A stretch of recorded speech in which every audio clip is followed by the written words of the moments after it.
El 14 de diciembre de 2014, un adolescente está explorando los bosques cerca de los caminos traseros del condado de Beaver, Pensilvania, aproximadamente a 9 metros del sendero más cercano. Es un área tranquila y poco transitada, donde la carretera pavimentada más cercana está a menos de 1,5 kilómetros de distancia, cortando a través de un área residencial con solo una docena de casas y tráfico mínimo, más que conocida localmente como un atajo hacia y desde la Ruta 989. El joven está absorto disfrutando de la paz y tranquilidad de la naturaleza, completamente ajeno a lo que está a punto de descubrir. Solo nota lo que está a punto de descubrir porque parece extremadamente fuera de lugar, incluso entre la muerte y la decadencia del invierno de Pensilvania. La cosa tiene un aire distintivo de morbosidad sobre ella. Cuando reconoce lo que es, da media vuelta y corre gritando desde los bosques, con lágrimas en los ojos y el corazón acelerado en su pecho, porque lo que descubrió ese día gris de diciembre fue una cabeza cortada. Pero esta no era la cabeza decapitada de una persona recién asesinada. Esta cabeza en particular había sido embalsamada y conservada. Cuando finalmente llega la policía horas después, descubren que los ojos de la cabeza cortada estaban cerrados, pero la boca estaba completamente abierta. Registraron intensamente y rodearon el área en busca de cualquier señal del cuerpo al que una vez estuvo unida, pero no encontraron nada. La cabeza estaba tan bien conservada que su rostro aún era claramente reconocible, pero una posterior reconstrucción facial no reveló pistas sobre la identidad del propietario. Los examinadores forenses estimaron que había estado allí entre una semana y un mes, simplemente yaciendo entre las hojas caídas esperando ser descubierta. Si los cabellos grises que cubrían su cuero cabelludo eran un indicio, se pensaba que la propietaria de la cabeza cortada tenía entre 50 y 80 años. Una profesora de anatomía convertida en artista forense llamada Michelle Vitale examinó la cabeza con detalle por solicitud del departamento de policía local. Después de horas y horas de estudio, llegó a una conclusión impactante. Quienquiera que haya cortado la cabeza lo hizo con la habilidad de un patólogo experto. Deben haber tenido algún tipo de entrenamiento anatómico para completar la tarea con tanta precisión, una conclusión sorprendentemente reminiscente del famoso asesino en serie del siglo XIX, Jack el Destripador. Cuando levantamos el colgajo de piel en la nuca, dijo a los reporteros locales durante una entrevista escalofriante, podíamos ver que el propósito completo de eso era acceder a la articulación clave que preservaría tanto la cabeza como la columna vertebral.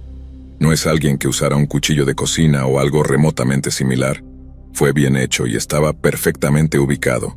Fue desmembrada profesionalmente. Otro indicio que respaldaba la teoría de que quien cortó la cabeza lo hizo con habilidad profesional fue el uso de lo que se conocen como tapas oculares, una herramienta común de los embalsamadores. Estos son dispositivos que se asemejan a lentes de contacto y se usan de manera espeluznantemente similar. Se deslizan entre el globo ocular y el párpado de la persona fallecida y están completos con pequeñas crestas o púas que mantienen la curvatura natural del ojo mientras mantienen el párpado cerrado. Los patólogos que examinaron la cabeza embalsamada retiraron estas tapas oculares y descubrieron que los globos oculares de la persona habían sido retirados, pero también hicieron un descubrimiento perturbador. Los globos oculares habían sido reemplazados por pequeñas bolas de goma rojas saltarinas, del tipo con el que jugaría un niño. Quienquiera que hubiera hecho tal cosa, obviamente tenía un sentido del humor enfermo, y era indudablemente un individuo muy peligrosamente perturbado. Para el análisis forense inicial, la cabeza embalsamada fue enviada a IsoForensics, con sede en Salt Lake City, que realizó pruebas de isótopos sobre ella. Para aquellos que no están familiarizados con la técnica, los isótopos son partículas que se encuentran en el cuerpo humano y provienen del agua potable que se puede rastrear hasta una ubicación geográfica particular. Cuando los resultados de las pruebas de isótopos regresaron, los investigadores pudieron concluir que la mujer había pasado los meses anteriores siendo algo así como una nómada, habiendo vivido o al menos quedado en áreas que incluían Virginia Occidental, Maryland Occidental, el sur de Pensilvania, e incluso hasta el este de Ohio y Nueva York. A pesar de haber evidencia de que la propietaria de la cabeza cortada había vivido en tantos lugares, había poco que mostrara que alguna vez había vivido en el condado de Beaver durante el tiempo previo a su muerte. Sin embargo, el uso de fluido de embalsamamiento significaba que determinar la hora exacta de la muerte era casi imposible. También hizo que la coincidencia de ADN fuera casi imposible, ya que el fluido destruyó los enlaces de nucleótidos que permitían dicho análisis. La pequeña cantidad que se obtuvo estaba tan dañada que no se pudo emparejar con otras muestras en la base de datos nacional. Pero para alivio de los involucrados, se descubrió que no había elemento criminal en su muerte, sino que el paro cardíaco era la explicación más probable para su fallecimiento. Esto se debió a pruebas toxicológicas que mostraron que había pequeñas cantidades de lidocaína y atropina en su sistema, que son variedades de medicamentos utilizados para tratar problemas cardíacos irregulares, probablemente un paro cardíaco pero no completamente confirmado. Un detective de homicidios se dijo que estaba extremadamente escéptico de que el propietario de la cabeza embalsamada hubiera muerto de causas naturales, habiendo visto demasiados casos en los que la posesividad del asesino se mostraba en su disposición para alterar y jugar con el cuerpo de su presa. Cuando fue entrevistado por periodistas, el forense del condado de Beaver, Terry Tatalovich Rossi, dijo: ¿podría haber sido alguien con un gran conocimiento anatómico? Sí. ¿Podría haber sido alguien simplemente peculiar o extraño? La respuesta a esa pregunta también es sí. Simplemente no lo sabemos en este momento.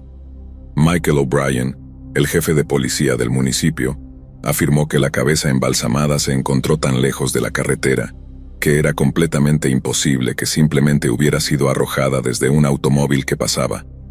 También se determinó que el olor y sabor del fluido de embalsamamiento habrían hecho que la carne fuera muy poco atractiva para los animales carroñeros, por lo que había pocas posibilidades de que la hubiera dejado algún zorro hambriento. La colocación fue deliberada. Alguien quería que se encontrara tarde o temprano. Se contactaron varios hogares funerarios asociados con la Asociación de Directores de Funerales de Pensilvania, con peticiones de información, y los detalles del caso bizarro incluso se compartieron en una conferencia nacional de la Asociación de Directores de Funerales. Pero no sorprendentemente, nadie pudo arrojar luz sobre la horrible situación. Prácticamente todas las teorías, con la excepción del robo de tumbas, habían sido descartadas, y muchos estaban de acuerdo en que la explicación más probable es que la propietaria de la cabeza embalsamada fue víctima del comercio ilegal que se ocupa de la adquisición ilegal de restos humanos, ya sea con fines profesionales o recreativos. Existe un mercado negro de partes del cuerpo y ese mercado es bastante extenso, dijo el fiscal de distrito del condado de Beaver, Anthony. Los detectives han declarado repetidamente que creían que la cabeza podría haber sido retirada del cadáver de una muerte, por causas naturales, por lo que se conoce como un corredor de cuerpos, un individuo o firma que compra y vende cadáveres o restos. Una sólida razón por la que se cree que esta línea de investigación es la más plausible es porque la industria de cadáveres del mercado negro se ha vinculado a abusos similares en el pasado, debido a la proliferación de firmas donde se pueden comprar restos humanos. Cualquier intento de descubrir de dónde provino la cabeza cortada es, según la profesora Michelle Vitale, extremadamente difícil de rastrear. Si alguna vez se identifica al propietario de la cabeza cortada, casi con certeza requerirá la ayuda de un dentista. La investigación forense descubrió que el propietario de la cabeza cortada había recibido tratamiento en cada uno de sus dientes. En uno de ellos se había aplicado un compuesto de relleno hasta 7 veces en 3 dientes que habían sido extraídos. El dentista forense descubrió un compuesto de relleno que no estaba disponible para los dentistas antes de 2004, lo que indica que la mujer debe haber muerto después de ese año. Hasta ahora, el análisis del trabajo dental de la mujer no ha producido ninguna pista, pero con una reconstrucción facial forense, los investigadores aún tienen la esperanza de que algún día alguien pueda identificar a la mujer y devolverle su nombre. Casi 6 años después, seguimos sin estar más cerca de descubrir la identidad de quien poseía la cabeza embalsamada, o del individuo enfermo que la había cortado o robado antes de reemplazar los globos oculares con bolas de goma roja. Podría seguir siendo un misterio total quién exactamente colocó la cabeza en los bosques de Pensilvania. Pero tal vez, la verdadera pregunta es, ¿realmente queremos conocer toda la historia detrás de esto? ¿O es más probable que durmamos mejor manteniéndonos en la ignorancia dichosa? Este incidente trágico y perturbador sigue desconcertando a quienes intentan entenderlo, dejando preguntas sin respuestas definitivas y una sensación de inquietud en aquellos que lo conocen.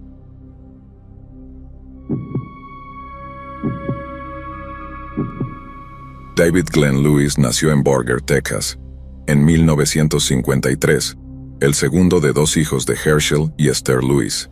En 1972, se graduó de la escuela secundaria y luego asistió a la Universidad Texas Tech, donde destacó académicamente y se graduó con honores en ciencias políticas. David continuó en el ámbito académico, obteniendo un lugar en la Facultad de Derecho de Texas Tech, y se graduó en 1979 con un doctorado en jurisprudencia. Él eligió Amarillo, Texas, para comenzar a ejercer como abogado y fue un distinguido miembro de la Asociación de Abogados de Estados Unidos. 3 años después, en 1981, conoció y se casó con su esposa Karen, quien dio a luz a su hija poco tiempo después. David fue un hombre de familia dedicado y se convirtió en un pilar de su comunidad local. Fue miembro activo de su iglesia local, contribuyendo regularmente a su mantenimiento. Además, fue presidente del distrito de los Boy Scouts de América y formó parte del consejo directivo del Consejo Asesor de Educación Comunitaria de MAST. Tenía una vida feliz y exitosa, llena de amor y espíritu comunitario. Sin embargo, algo oscuro estaba acechando en el horizonte, algo que desconcertaría tanto a investigadores profesionales como a amateurs durante años. El 31 de enero de 1993, la esposa de David y su hija de 9 años regresaron a casa después de un viaje de compras a Dallas y encontraron la casa vacía. Era fin de semana del Super Bowl y había una cinta en blanco en el VCR que había sido programada para grabar el juego, pero nunca se había apagado. Había algunos sándwiches cubiertos en el refrigerador que parecían haber sido preparados ese día. Todo en la casa parecía estar en orden, y no había señales de juego sucio que pudieran explicar la ausencia de su esposo. Simplemente parecía que David había salido por un rato. Quizás se había quedado en casa de amigos para ver el juego. Sin embargo, conforme avanzaba la noche, Karen comenzó a preocuparse más. David no había llamado ni dejado ningún mensaje diciendo dónde había ido. Para la hora de acostarse esa noche, ella estaba extremadamente preocupada. A la mañana siguiente, cuando David todavía no había llegado a casa, Karen condujo hasta el departamento de policía de Amarillo para reportarlo como desaparecido. Mientras tanto, unas 12 horas después de que la esposa de David estaba presentando el informe de personas desaparecidas, a más de 1,600 kilómetros de distancia, en Yakima, Washington, hubo varios avistamientos de un hombre extraño caminando por el centro de la Ruta 24. El comportamiento del individuo era tan alarmante que varios conductores dieron la vuelta para advertir a las personas que venían en sentido contrario que había una persona desequilibrada caminando por el centro de la oscura carretera. Muchos de los automovilistas incluso reportaron a la policía la situación, lo que llevó a oficiales de patrulla de carreteras a buscarlo. Sin embargo, cuando finalmente encontraron al individuo, este había sido trágicamente atropellado en lo que parecía ser un accidente de atropello y fuga. El hombre fallecido en cuestión era de mediana edad y vestía ropa de estilo militar junto con botas de trabajo pesadas. La autopsia posterior no mostró signos de alcohol en su sistema, y fue un misterio quién era y por qué actuaba de manera tan extraña. Debido a la falta de identificación en su cuerpo, fue simplemente registrado como John Doe, y se hizo un esfuerzo por descubrir su identidad. Sin embargo, debido a la naturaleza de su muerte, la policía del estado de Washington no tenía prisa por hacerlo. De vuelta en Texas al día siguiente de presentar el informe de personas desaparecidas, la policía encontró el Ford Explorer rojo de David abandonado fuera del edificio de los tribunales del condado de Potter en el centro de Amarillo. Bajo la alfombra del asiento del conductor, la policía encontró las llaves del camión junto con las llaves de la casa de David. El guante del camión también contenía sus tarjetas de crédito, licencia de conducir y chequera, todos aparentemente en el lugar habitual donde David solía guardarlos.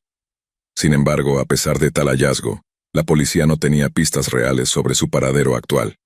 Dónde podría haber ido desde allí seguía siendo un misterio. Sin embargo, hubo un dato increíblemente pertinente que considerar. El hecho de que antes de desaparecer, David había confiado a su esposa que creía que su vida corría peligro. Ella insistió en el tema, pero David se negó a revelar más información, ni sobre la naturaleza ni la urgencia de las amenazas, ya que creía que compartir ese conocimiento pondría en peligro también la vida de ella.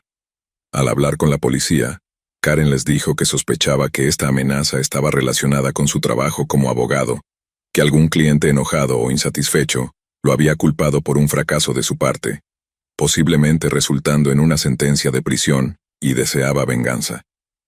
Karen había revisado los expedientes de casos de David y descubrió una cita fechada una semana después de su desaparición, que era una declaración en un caso de conflicto de intereses entre su antiguo bufete de abogados y un cliente adinerado. También había hablado con el padre de David, quien confesó que su hijo también le había hablado sobre la cita. David le había dicho a su padre que no tenía absolutamente ninguna intención de encubrir las fechorías de su antiguo bufete, y que iba a revelar la verdad del asunto a todos los involucrados. A pesar de que la policía consideró esto como una pista valiosa, simplemente no había suficiente información sobre detalles específicos e individuos para producir pruebas nuevas y serias. Sin embargo, poco después, la policía hizo un descubrimiento notable: los recibos de 2 boletos de avión comprados a nombre de David, que fueron adquiridos alrededor de la época en que desapareció. El primer boleto era de Amarillo a Dallas, probablemente el medio que había utilizado para escapar de quien lo amenazaba en primer lugar.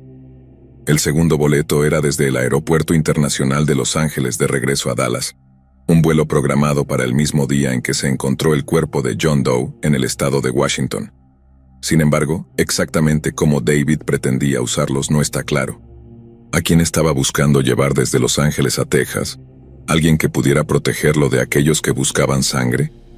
Estas eran preguntas alarmantemente importantes, pero ninguna podía ser respondida. Así que, sin más pistas que seguir, la investigación sobre la desaparición de David Glenn Lewis se cerró después de casi un año de trabajo dedicado. Luego, 10 años más tarde, en 2003, un detective de homicidios de Washington llamado Pat Dieter leyó una serie de artículos de periódicos llamados Sin Rastro, que trataban sobre casos de personas desaparecidas en todo el país. Uno de los detalles que llamó su atención fueron las menciones repetidas de las fallas en el sistema informático del Centro Nacional de Información Criminal, que se creía responsable de que muchas personas desaparecidas escaparan de las grietas investigativas. Pat comenzó a buscar en Google varias características de algunas de las personas desaparecidas, incluido David Glenn Lewis, y no pasó mucho tiempo antes de que encontrara algo muy interesante proveniente del estado de Washington. Era una imagen del cuerpo de John Doe del atropello en 1993, y se parecía sorprendentemente a una foto de David que aún vivía. La única diferencia era que David llevaba gafas y no se mencionaba que John Doe fuera encontrado con alguna, pero solo se necesitó un poco más de búsqueda antes de que Pat Dieter pudiera encontrar una lista de efectos personales encontrados en el cuerpo de John Doe. ¡Bingo! Un par de gafas estaba incluido en la lista. Esto tenía que ser más que una coincidencia. Así que Dieter se puso en contacto con la policía de Amarillo y organizó que se enviaran una serie de artículos que se mantenían como evidencia del atropello, incluida una bota y una muestra de tejido. La policía de Amarillo contactó a la madre de David para obtener una muestra de ADN y compararla con la de John Doe. Así fue como en octubre de 2004, casi 12 años después de que desapareciera por primera vez, se identificó al hombre fallecido en el atropello en la Ruta 24, una carretera que estaba a más de 2.415 kilómetros de su ciudad natal de Amarillo, como nada menos que David Glenn Lewis. Pero ¿por qué exactamente estaba tan lejos de casa? Hay muchas preguntas sin respuestas sobre lo que realmente le sucedió a David Glenn Lewis ese fin de semana, y cómo terminó en Washington. La policía de Texas ha afirmado muchas veces que David dejó su hogar por voluntad propia, y que no hay evidencia de negocios turbios o amenazas contra su vida. Sin embargo, la esposa y el padre de David insisten en lo contrario, diciendo a periodistas e investigadores privados que nunca habían visto a su querido David tan aterrorizado en su vida. Teorizan que David tenía la intención de esconderse en la costa oeste durante un tiempo, lo más alejado posible de la civilización, de ahí el equipo de estilo militar destinado a la supervivencia. Cuando fuera seguro hacerlo, se cree que viajaría hasta California antes de volar de regreso a Texas. Algunos creen que el atropello en la Ruta 24 fue simplemente un trágico accidente, mientras que otros sospechan que fue él quien puso fin a su propia vida deliberadamente. También hay quienes sospechan que fue de alguna manera rastreado por una red de individuos poderosos y fue asesinado para mantenerlo en silencio. Y lo aterrador es que esta conclusión no está del todo descartada. En el tiempo posterior a su muerte, todos los casos de conflicto de intereses relacionados con su firma simplemente desaparecieron, mientras que los problemas que parecía estar causando desaparecieron. Su muerte puso fin a una situación difícil que podría haber resultado en el pago de decenas de millones de dólares en daños y multas. El asesinato de un hombre sería un precio pequeño a pagar para evitar tales penalidades.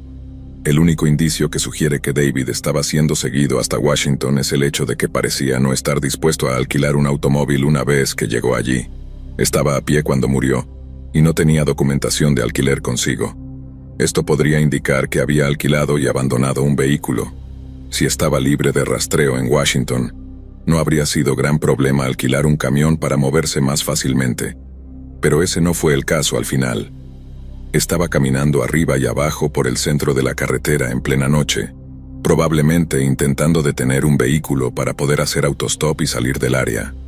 No hay duda en mi mente de que cualquiera con los faros encendidos viajando por una carretera abierta no habría visto a David caminando hacia ellos, a menos que estuvieran extremadamente cansados o extremadamente borrachos. Esto plantea la pregunta: ¿quién atropelló a David esa noche en la Ruta 24? ¿Y por qué nunca han sido encontrados? Por lo que puedo decir, todas las investigaciones sobre la identidad del conductor no dieron resultados, lo que posiblemente se deba a que el conductor luego escapó del estado de Washington después de completar el contrato de asesinato que le asignaron. Pero independientemente, es posible que nunca descubramos qué le sucedió realmente a David Glenn Lewis, por qué fue asesinado, o cuáles fueron las verdaderas motivaciones para hacerlo, si es que fue asesinado. Muchas preguntas necesitan respuestas, algunas que la familia de David ha gastado miles de dólares tratando de obtener. Pero nos quedamos solo con la pregunta de si hay alguna explicación trágicamente inocente o algo mucho más siniestro en juego.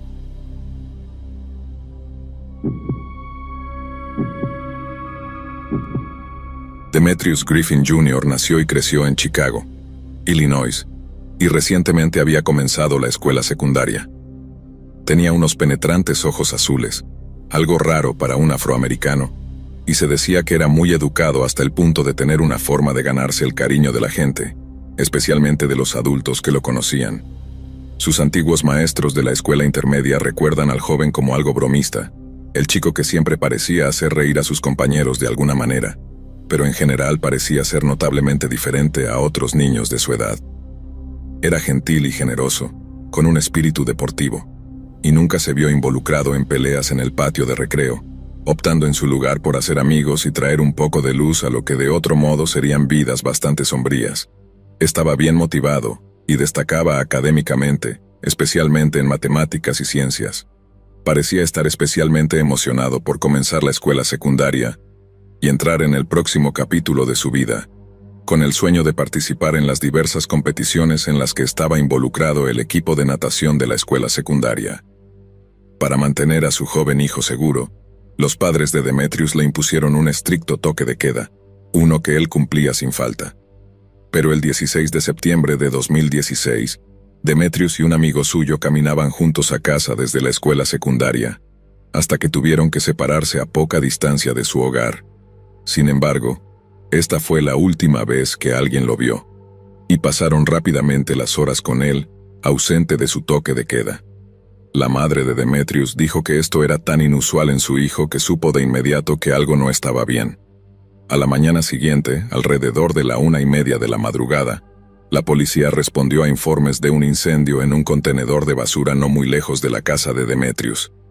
Una vez que se apagó el fuego, los bomberos hicieron un descubrimiento horroroso. Había un cuerpo dentro, carbonizado y casi irreconocible, pero rápidamente se determinó mediante muestreo de ADN que era Demetrius. estaba en un estado tan terrible que la oficina del médico forense tardó casi un mes en determinar la causa y manera de la muerte, pero no sorprende que se haya concluido que fue un asesinato. Los familiares y amigos del joven estaban desconcertados sobre quién podría haber hecho algo tan terrible, ya que nunca había tenido conflictos ni enemigos evidentes en su comunidad local o en la escuela. Según su familia, el caso era todo lo contrario. Demetrius amaba su vecindario y a menudo ayudaba a sus vecinos con cosas como llevarles la compra o pasear a sus perros. Definitivamente no estaba afiliado a ninguna pandilla o grupo criminal organizado, según afirmaron sus parientes. Sin embargo, sus seres queridos sugirieron que aunque Demetrius no estaba personalmente involucrado en una pandilla, bien podría haber sido víctima de una.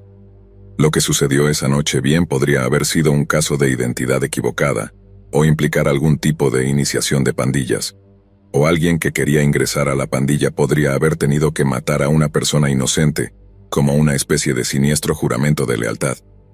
Otros han sugerido que lo que sucedió esa noche fue un crimen de odio, similar al asesinato de Emmett Till, el adolescente que fue brutalmente linchado en Mississippi por supuestamente silbarle a una mujer blanca, mientras que algunos especulan que Demetrius podría haber sido víctima de algún tipo de depredador social, alguien que lo atacó y secuestró antes de deshacerse de su cuerpo en lo que podría haber sido algún tipo de asalto indecente.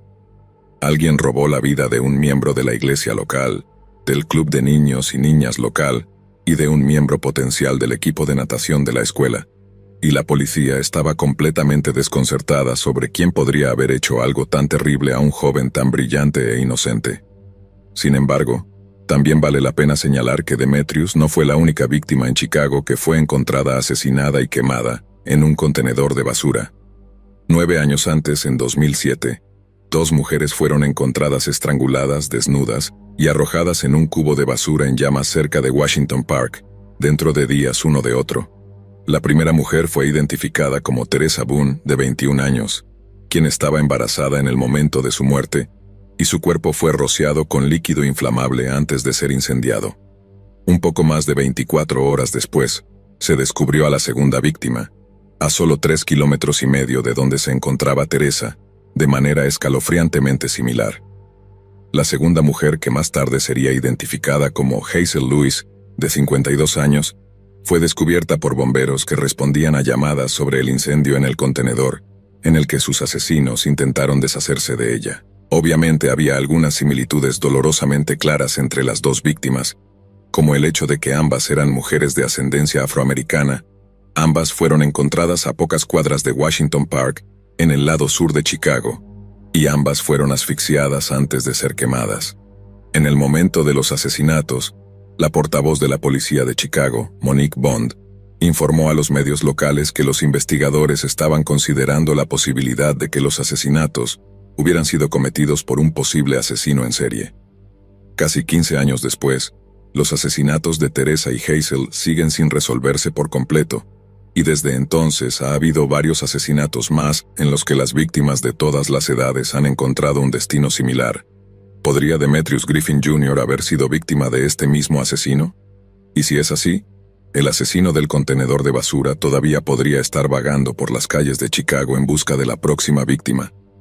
Pero hasta que ocurra otro asesinato y quemado, o hasta que esa persona sea arrestada por las autoridades, la muerte de Demetrius seguirá siendo otro misterio sin resolver.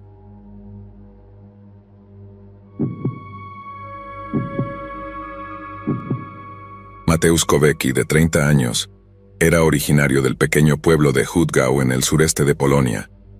En 2018, él y su padre vivían y trabajaban como obreros de la construcción en la ciudad alemana de Hannover, situación que había generado tensiones en su relación con su novia de largo plazo, quien estaba embarazada de su hijo, y vivía en el pequeño pueblo de Lipiagora, en el noroeste de Polonia.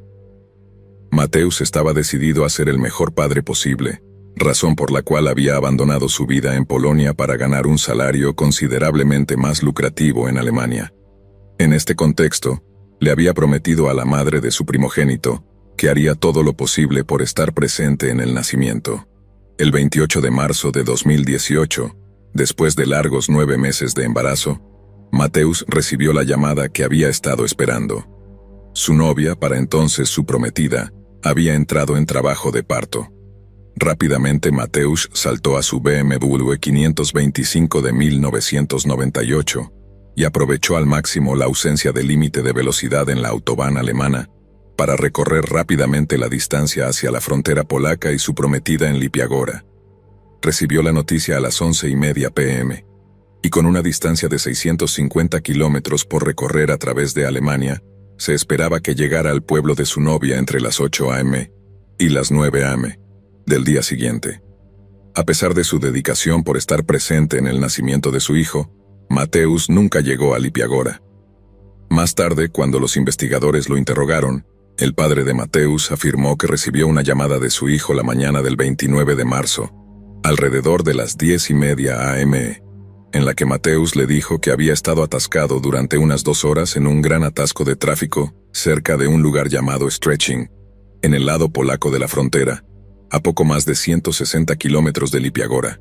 Alrededor de la misma hora, Mateusz también envió un mensaje de texto a su prometida, diciendo que estaba a unas 2 horas de distancia de llegar, y que esperaba poder llegar a tiempo para el nacimiento. Esta fue la última comunicación que el obrero de la construcción envió antes de desaparecer aparentemente de la faz de la tierra. A medida que pasaban las horas y su prometida se acercaba cada vez más al parto, ella se preocupaba cada vez más por su ausencia inexplicada, especialmente cuando, sin razón aparente, no respondía a sus llamadas ni mensajes de texto. Finalmente, alrededor de las 5 p.m. de ese mismo día, la prometida de Mateusz contactó a la hermana de Mateusz, explicando que había estado llamando al teléfono de su hermano casi sin parar, y que cuando lograba que la llamada se completara, esta simplemente sonaba como si no hubiera nadie para responder. Esto preocupó profundamente a todos los involucrados, ya que, según todo lo que sabían, Mateusz aún estaba en el automóvil y tenía su teléfono a mano. Incluso en el improbable caso de que hubiera parado para comer o cargar gasolina, debería haber sido capaz de devolver las llamadas al menos. Para todos, era evidente que algo terrible debía haber ocurrido para impedirle presenciar el nacimiento de su primer hijo. Esa misma noche, la madre de Mateusz llamó a la policía local de Polonia para informar de la desaparición, pero como solo habían pasado unas pocas horas desde su desaparición, básicamente se negaron a hacer un informe en su nombre, argumentando que era más probable que apareciera. Sin embargo, días después no había señales de Mateusz. Su hijo ya había nacido y su familia, así como su prometida, estaban extremadamente preocupados por él.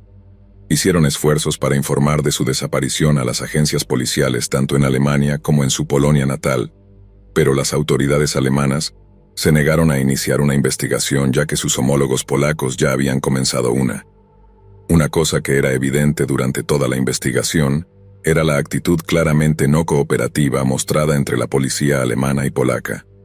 No solo parecían reacios a compartir información o trabajar juntos en ningún tipo de esfuerzo coordinado, sino que cada uno parecía tener la actitud de que era responsabilidad de la otra parte llevar la carga de los esfuerzos de investigación. Por ejemplo, la familia de Mateusz pidió a la policía polaca que localizara su teléfono celular como punto de partida para su investigación, ya que aparentemente seguía encendido durante algunos días después de su desaparición inicial. Sin embargo, la policía polaca no pudo obtener una señal del SIM card, porque estaba bajo el control de un operador con sede en Alemania. Luego, cuando contactaron a la policía alemana con respecto a la ubicación del teléfono celular, descubrieron que no podían ser ayudados tampoco, ya que Mateusz había desaparecido en el lado polaco de la frontera internacional. Después de realizar algunas investigaciones por su cuenta, la policía polaca afirmó que en ningún momento el teléfono de Mateusz se conectó a una red polaca, y cuestionaron si realmente había cruzado la frontera hacia Polonia. Frustrados con la investigación estancada, la familia de Mateusz inició su propia investigación privada sobre su desaparición. Contaron con la ayuda de amigos y familiares preocupados, así como investigadores privados, con el plan de buscar exhaustiva e intensamente toda la ruta desde Hannover hasta Lipiagora. Recorrieron carreteras secundarias, solicitaron copias de cintas de CCTV en negocios junto a la carretera y hablaron con empleados en gasolineras. Llevaron consigo fotografías de Mateusz y las mostraron a todos los que pudieron en la esperanza de refrescar algún recuerdo, pero ninguna persona reconoció su imagen ni pudo proporcionar información útil. Pasaron 6 meses y aún no había señales de Mateusz.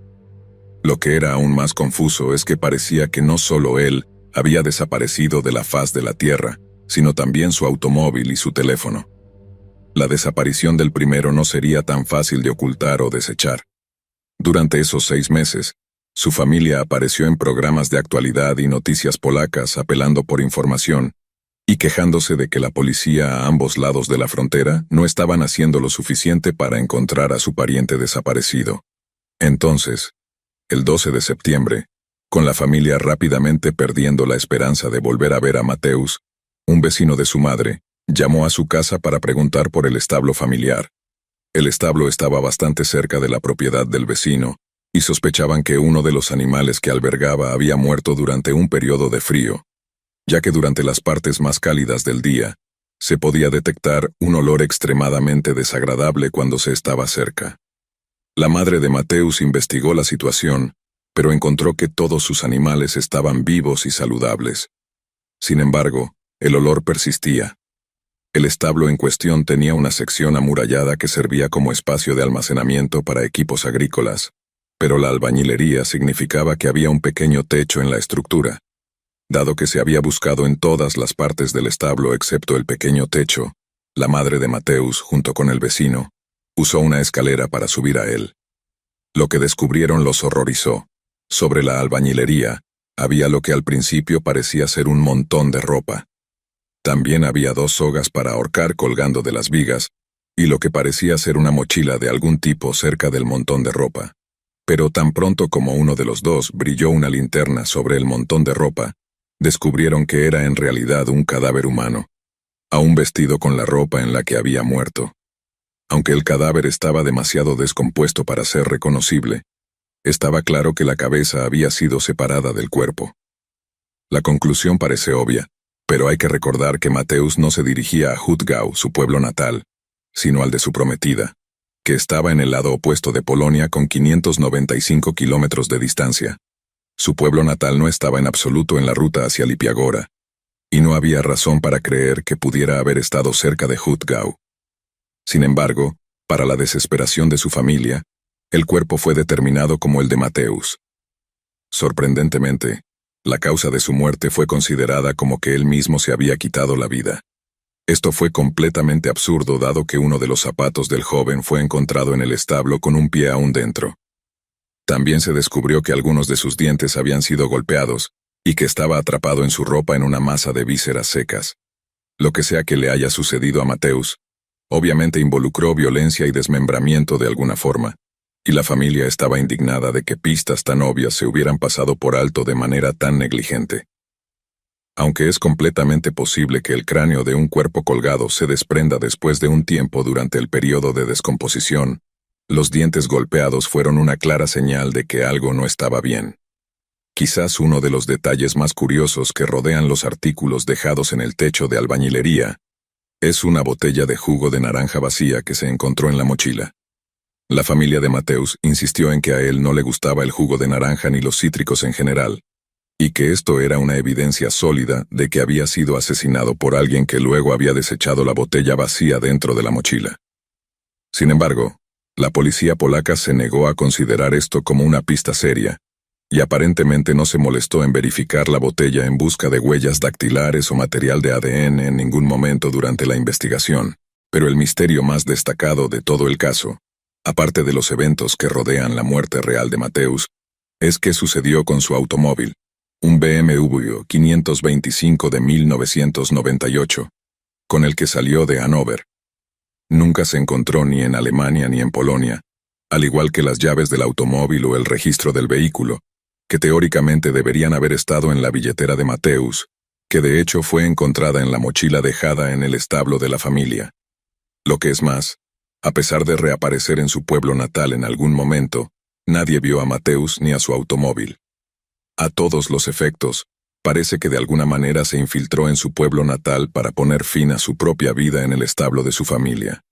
Pero obviamente hay mucho más en el caso que eso, y las razones por las que decidió quitarse la vida, especialmente dado que era un nuevo padre, son extremadamente dudosas. Tanto la policía polaca como el fiscal del estado Insisten en que la muerte de Mateusz fue de hecho un suicidio, y desde entonces se han negado a investigar más a fondo, incluso frente a los persistentes llamamientos de toda su familia y amigos, quienes afirman que todo esto ha sido una grave injusticia. Ya sea que esto sea negación sobre la idea de que su ser querido realmente se quitó la vida, es otra cuestión por completo. Pero si fuera yo, ciertamente sería sospechoso de algunos de los detalles descubiertos por la policía, y estaría completamente frustrado por su aparente falta de voluntad para investigar seriamente. Mateusz era un nuevo padre.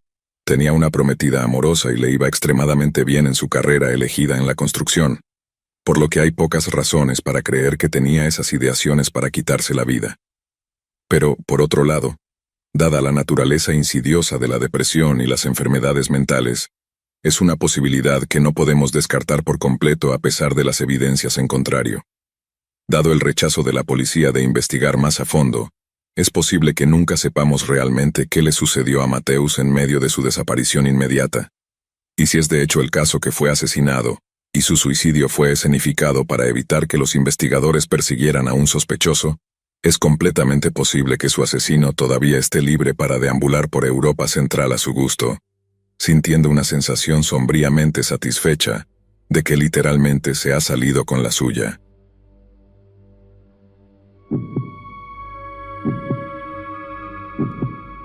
Hay algo bajo los pies de aquellos que caminan por los pueblos y campos de Europa continental, algo que quizás ni siquiera sepan que está ahí, y que ha estado allí durante cientos, si no miles de años.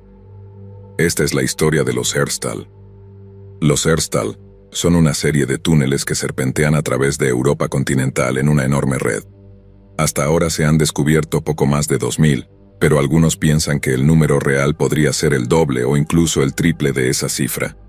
La mayor concentración ha sido descubierta en el estado alemán de Baviera, con muchos de estos túneles extendiéndose hacia Austria. Historiadores y geólogos han observado que hay algunas variedades distintas de Herstal, pero con factores unificadores que confirman que todos son parte de la misma amalgama de túneles. Se dice que son increíblemente estrechos, la mayoría con apenas medio metro de ancho y techos muy bajos de alrededor de 1,5 metros. El túnel más largo tiene una forma ovalada y mide alrededor de 49 metros. En la mayoría de los casos, hay una habitación grande al final, donde hay algo parecido a una estructura similar a un banco tallada en una de las paredes. Un gran porcentaje de estos túneles tienen lo que se conoce como resbalones, puntos donde el túnel desciende a un nivel más profundo que es aún más estrecho que los túneles regulares. Estas secciones son completamente intransitables para viajeros más grandes y marcan a los Herstal como una construcción compleja y fascinante. Dado que claramente hay algún nivel de diseño inteligente detrás de ellos, para cada red de Herstal existe solo un solo punto de entrada. Estos puntos de entrada a menudo están ocultos o camuflados deliberadamente, lo que sugiere que los túneles fueron utilizados por algún grupo de personas para esconderse. Los puntos de entrada se pueden encontrar en todo tipo de lugares, algunos más ominosos que otros. Por ejemplo, mientras que algunas entradas se encuentran en lugares aparentemente aleatorios como áreas boscosas o debajo de la cocina de una granja alemana, otras están ocultas cerca de cementerios. Para los arqueólogos, el modo más simple de determinar el propósito de una habitación específica de Herstal es catalogar lo que había dentro de ella. Sin embargo, hay poca evidencia de que haya habido algo adentro de muchos de ellos. Los túneles de Herstal no tienen huellas de ruedas de carros, restos humanos enterrados dentro de ellos o desechos de la vida cotidiana que puedan probar que fueron habitados. Aunque ha habido incidentes de pesos muertos y rejas de arado encontrados en los túneles, esto es extremadamente raro, y podemos descartar con seguridad que se usaran para almacenamiento. De hecho, la evidencia arqueológica es tan escasa y dispersa que los historiadores han tenido dificultades para determinar exactamente cuándo fueron construidos los túneles. Se han encontrado pequeñas cantidades de carbón en un puñado de túneles, y la datación por radiocarbono ha sugerido que podrían haber sido excavados entre los años 950 después de Cristo y finales del siglo XII. Otra parte curiosa es que no hay registros escritos de los Herstal hasta al menos cientos de años después de que fueron excavados, y aquellos que los construyeron no dejaron ninguna evidencia escrita sobre por qué fueron construidos, ni quién encargó su construcción. Una teoría común entre los arqueólogos que estudian ruinas o estructuras medievales es que, si se quedan sin razón para algo, le atribuyen un significado religioso. La lógica sería que si la razón parece fuera de lugar, debe haber algún tipo de fanatismo religioso en juego. Pero curiosamente, este modelo de explicación no encaja del todo con los túneles de Erztal. Para cuando fueron construidos, Alemania y su vecina Austria estaban prácticamente dominadas por el cristianismo, lo que trajo consigo una tradición bien practicada de monjes que escribían y registraban eventos históricos significativos. Seguramente, dada una construcción tan colosal, esto habría incluido alguna mención de los Erztal, a menos que fuera un secreto de Estado celosamente guardado, o se les instruyera no hacer ningún registro de ellos por si acaso cayeran en manos de una nación enemiga. Sin embargo, hay otra teoría que sugiere que fueron excavados por personas que deseaban continuar con el culto a sus antiguos dioses, perseguidos por la mayoría cristiana y obligados a adorar sus ídolos en completo secreto. Pero si esa realmente fuera la razón de la construcción, seguramente habría algún tipo de iconografía, quizás algunas reliquias u otros artefactos dejados como evidencia. Sin embargo, no hay evidencia de que estos hayan sido purgados en algún momento cuando se descubrieron los túneles. Otra teoría sugerida es que los Erztal fueron utilizados con fines defensivos. Esta es una teoría bastante sólida dado que sería muy útil tener un complejo de túneles secreto para esconderse cuando un ejército enemigo pasara por tu pueblo. Sin embargo, a pesar de ser una idea tan plausible, hay algunos agujeros en esta teoría. Como se mencionó anteriormente, solo se conoce un punto de entrada a cualquiera de los complejos de túneles, lo que sería un error táctico enorme si se encontrara el complejo de túneles por el enemigo, sin una ruta de escape secundaria. Además, dado que los túneles son tan estrechos y pequeños, el oxígeno habría sido muy escaso si estuvieran ocupados por un gran número de personas. Podría ser posible que los mencionados resbalones se hayan utilizado como una especie de trampa de oxígeno, para que cuando el aire se acabara, las personas pudieran simplemente pasar al siguiente nivel. Pero aún así, no sería factible esconderse en un espacio tan confinado. Por lo tanto, no podemos afirmar con seguridad que los Erztal fueran puramente una estructura defensiva, aunque en retrospectiva nos da una idea decente de por qué esta sería una planificación defectuosa. Deberíamos tener en cuenta seriamente que los seres humanos tienen una capacidad asombrosa para tomar decisiones terribles, especialmente bajo presión. Aunque los Erztal pueden no haber sido la mejor forma de defensa, puedo ver cómo alguien, especialmente alguien temeroso por su vida, podría convencerse de la idea de esconderse allí frente a un enemigo vicioso y sediento de sangre. El breve periodo en que fueron construidos solo refuerza esta teoría, ya que a medida que se conocía la ineficiencia de los túneles en toda Europa, la gente simplemente dejó de construirlos. A pesar de que nuestra teoría final sobre los Erztal es técnicamente de naturaleza religiosa, dada su naturaleza podría ser categorizada como una explicación más espiritual. Se ha sugerido que los resbalones mencionados anteriormente podrían considerarse como una serie de canales de nacimiento ritualísticos. Los piadosos podrían haberse arrastrado a través de los estrechos resbalones como parte de un rito ostentoso de renacimiento metafísico, de una manera que podría llevarse a cabo para liberar a una persona de enfermedad o desgracia. Qué destino verdaderamente horrible y aterrador sería tener que arrastrarse a través de un túnel estrecho, oscuro y mugriento, mientras se está aquejado de una enfermedad, antes de verse obligado a subir a través de un resbalón como una forma de simular tu propio renacimiento, solo y en lo profundo de la tierra. Esta teoría de ceremonia religiosa podría explicar por qué no hay absolutamente nada, en términos de evidencia física en los túneles, dado que se esperaría que estuvieran completamente vacíos para no distraer al peregrino subterráneo de su razón para estar allí. También podría ser razonable suponer que, dado que esto podría haber sido considerado una herejía por la Iglesia Católica, no se escribió ningún registro de ello. Parece que hemos cubierto muchas de las explicaciones más razonables sobre por qué se construyeron estos túneles, con la comunidad académica discutiendo algunos detalles menores, pero no el panorama general. Sin embargo, algunos han sugerido ideas más lejanas y aterradoras para explicar los Erztal, siendo la más aterradora que podrían haber sido el hogar de alguna especie de raza protohumanoide, que fue exterminada como parte de un esfuerzo más amplio para erradicar la herejía en la recién cristianizada Europa. Aunque extremadamente extravagante, esta teoría sigue siendo escalofriante. Pero el hecho es que es posible que nunca sepamos realmente por qué se construyeron los Erztal, ni quién ordenó su excavación. A pesar de ser una parte enorme, aunque secreta, del paisaje subterráneo europeo, probablemente seguirán siendo un misterio mientras haya personas que los recorran.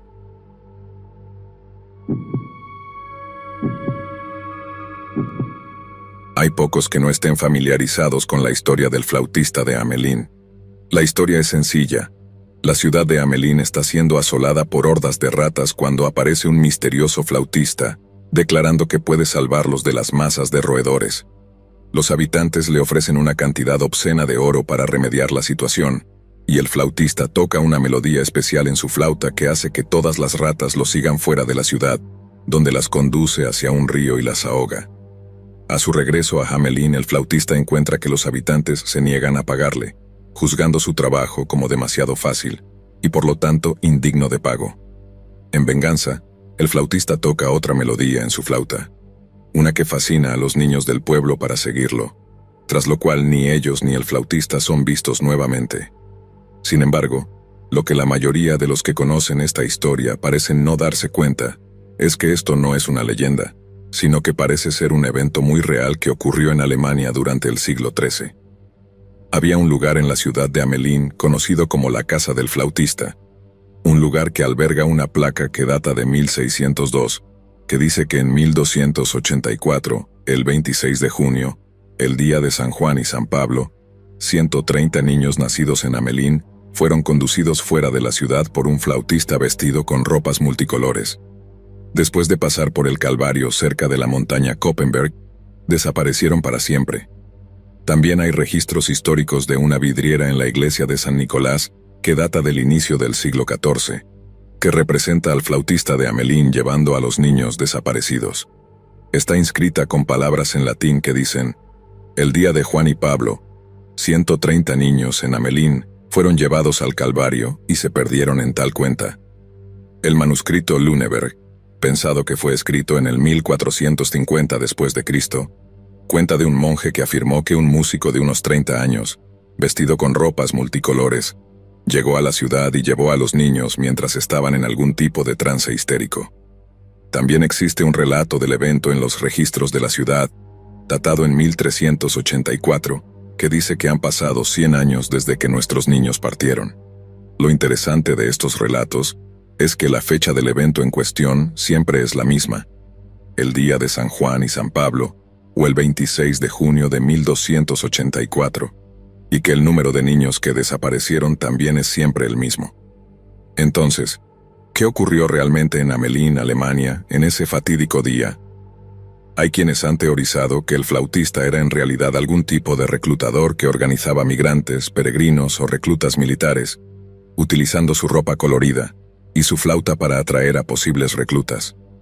Algunos historiadores han afirmado que la historia es una metáfora de una plaga que llegó y diezmó a los niños, y que el flautista es simplemente una metáfora de la muerte misma. Sin embargo, un documental de la BBC de hace algunos años ha presentado una teoría que involucra algo llamado manía de la danza, una enfermedad psicogénica en la que el baile puede propagarse desde individuos hasta grupos grandes, todos impulsados por una compulsión inquebrantable de bailar frenéticamente, a veces durante semanas, a menudo saltando y cantando, y a veces alucinando hasta el punto del agotamiento y ocasionalmente la muerte. De manera horripilante, hubo un caso bien documentado de esta mencionada manía de la danza justo al sur de Hamelin, en la ciudad de Erfurt, durante el siglo XIII, cuando algunos niños del pueblo realmente bailaron hasta la muerte por agotamiento. Otra teoría giraba en torno a la fecha en que los niños desaparecieron. Además de ser un día festivo cristiano, el 26 de junio era la fecha de las celebraciones paganas del solsticio de verano. Muchos historiadores han afirmado que los niños estaban siendo llevados a las festividades cuando una facción cristiana local interceptó al grupo y los masacró o los secuestró, y los obligó a convertirse al cristianismo. En última instancia, lo que realmente sucedió en Hamelin seguirá siendo un misterio para siempre, Uno que continúa fascinando y aterrorizando a aquellos que comprenden las implicaciones de un evento tan real, porque como hemos aprendido, no fue una leyenda, sino algo que sigue acechando a un lugar que realmente sufrió un evento tan trágico y aterrador.